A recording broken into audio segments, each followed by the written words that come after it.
Welcome back, everyone. Big Skillet here, broadcasting from the Orion Command Center, and we have another major update. A great follow-up update to the four-skill release a couple weeks ago, where we were able to add a fourth skill.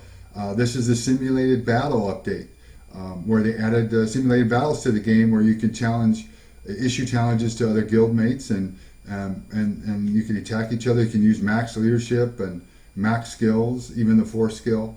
And takes all your research, hull, awakening into account. So it's been awesome. Tuesday and really for the rest of the week, we've been battling like crazy. Melt did a live stream Tuesday night, which was phenomenal. We all got to battle his ghillie and my Uber and so on and so forth. So it's been great. And there's other really good parts of the update as well. They added the toggle switch to the warp gate, and we do have an event going on, which is pretty good as well. So let's go ahead and get into the event, and we'll cover the other items here in just a minute. All right, let's see what we got. We have the event. We still have the super faction task, which I don't think anybody wants to do. I know I don't want to do it. We had the success for adding leadership event and the BOGO mags. Currently, we have the BOGO resources and the increased or the half true building event. This was filmed earlier in the week, so I apologize for that. And here's where it talks about the new version, added simulated battles, excuse me, the added points and missions for Galactic Campaign, which is really just additional rewards. We did have a return of Plasma, now we have a return of Reinhardt. And then they've capped monster kills per day at 300. Those are non-event monsters, so those are just the regular monsters on the map. I think that's to counteract the botting that has been going on in the game for some time. But the event is really good. You do have a chance to get a Geist Stone. The Super Pack is also pretty good. They're going to give you Shadow Matter now. I know a lot of people do need it to convert for limited crystals. They gave you a little less resources because of the Shadow Matter, but they do offer 5 release 10s, which is really nice, and some super equipment chests. The release 10s will definitely come in handy with these commander release events. I think we're all familiar with the reward token event. If you are able to obtain 4 of the silver, gold, I believe it's Imperial and Galactic tokens, that'll open all 4 columns for you. And if you get all 800 medals, you'll be able to unlock the bottom row, which is where the really good rewards are, the Geist Stone, the A-Class Dragon Slayer, and some other items. I'm not going to go into all the items. You can check them out on your own. Pretty standard for the most part. They did add some shining medals, which is really nice. And how you go about getting the medals you need to get to 800 is you have the daily quest, the daily individual event, and then the Ace of Galaxy. And then they go over how many medals you get per different type of event. So I'm not sure if the Ace of Galaxy you get a medal if you lose. It may just be wins. I'm not sure. I can justify it either way, right? Because you are using energy.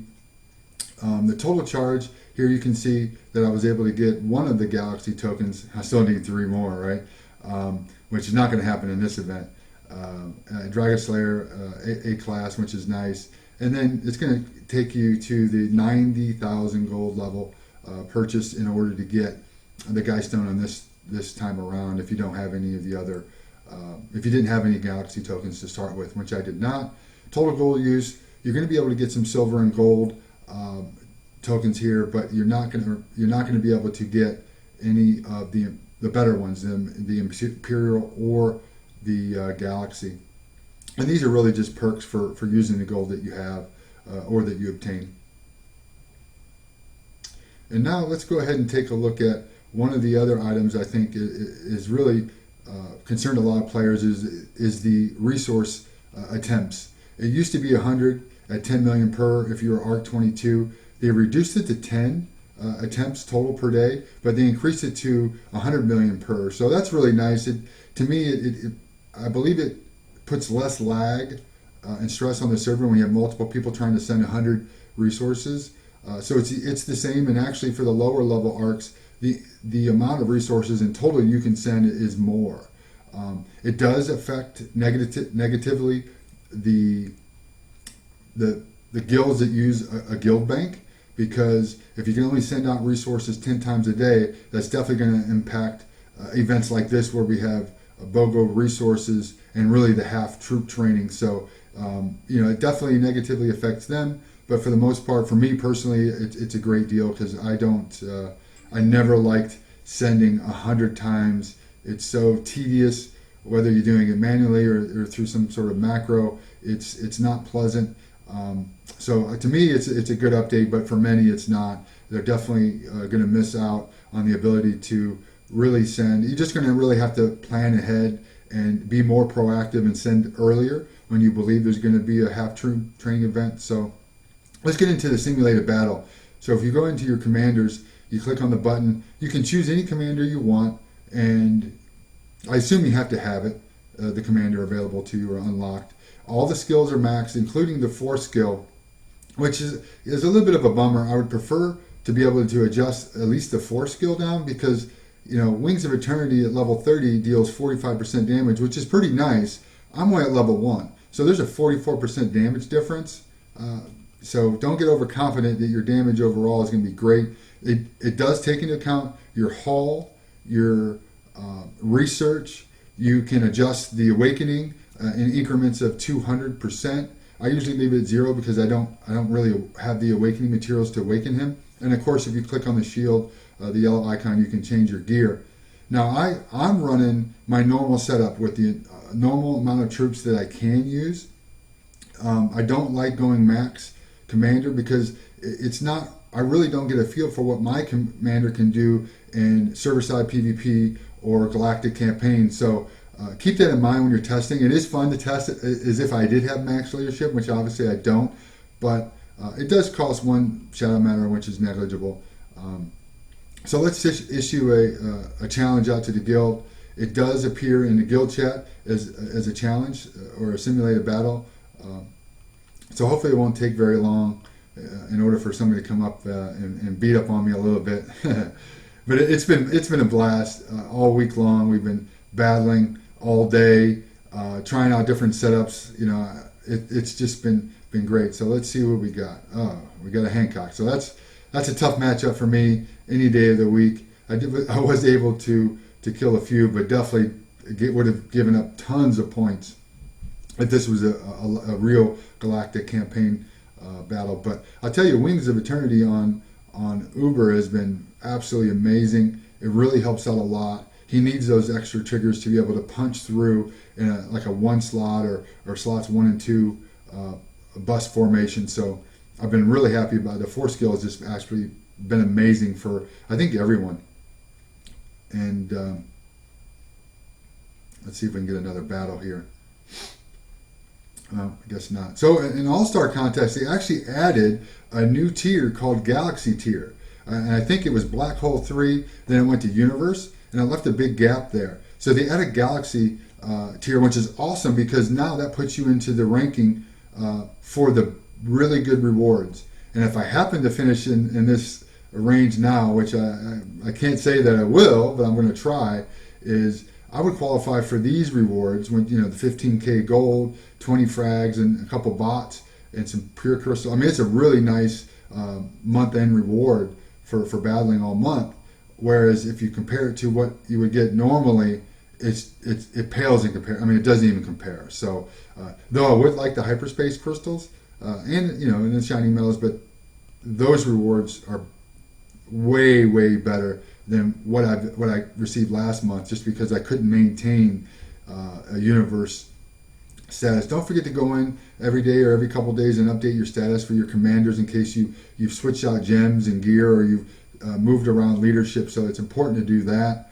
And then we also want to take a look at the release. Here's where they added the toggle switch. Right now it's currently off. So regardless if I have an S-class commander, if I release him at the gate, I'm going to get the medals, which is awesome. This is what we wanted once the force skill was released. It really should have been a part of that release anyway. You shouldn't have had to come back behind a few weeks later and add that.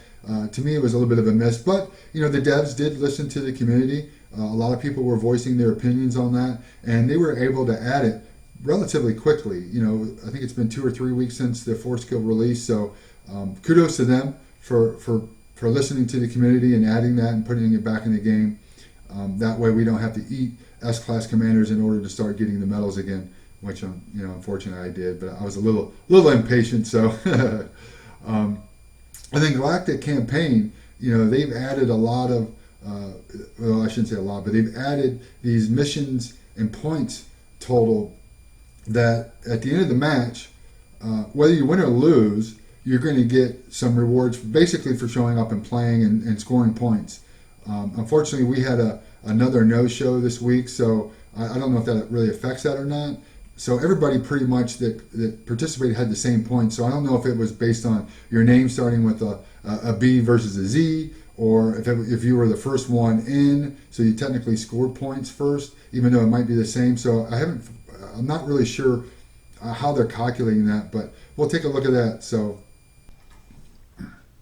all right, so here you see for first place, you're going to get 2,000 gold, and some shiny medals, 2+ bots, or 2 + 30 bots, and some mags. So that's a really nice reward. That rivals the month-end reward if you don't make it to the top tier. So that's pretty sweet. And you'll see here for second place, you're going to get a little bit less gold, a little bit less shiny medals. You still get the +30 bot and some mags, which is really nice. This is what I received. I was in 6th place, got some gold and some shiny medals. So these are really nice rewards that you're going to get every match. And to be honest, the rewards have never been that great unless you're in the top 3 or 4 guilds at the end of the playoffs. The rewards have never justified even playing outside of the fun. Right? Obviously, Galactic Campaign is very fun, but you always spent way more than what you gained in return, right? The 1 pure crystal for a win, or you get nothing if you lose. I believe you do get some items if you lose. It's not anywhere near as good, but it definitely helps, right? Cover some of the cost of playing. But the devs are, Seven Pirates is doing a really good job adding a lot of content, and I think it's a great time. Like they need to. The players have been asking for good, new, fresh content, and with Eve Echoes coming out in a few weeks or a few months, there's a lot of competition out there. So it's time for Seven Pirates to step their game up, and they have. They've listened to the community of all the folks complaining, including myself, that we need new content, we need better content.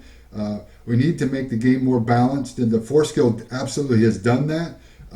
It's definitely balanced the game. Airships and Rogers are not the king anymore. I warned Rogers in the interview that his time was coming, and I think it has come. So if you like the video, give it the thumbs up, subscribe to the channel, hit the bell icon. That way you'll be notified when I release my next video, and we'll see you on the battlefield.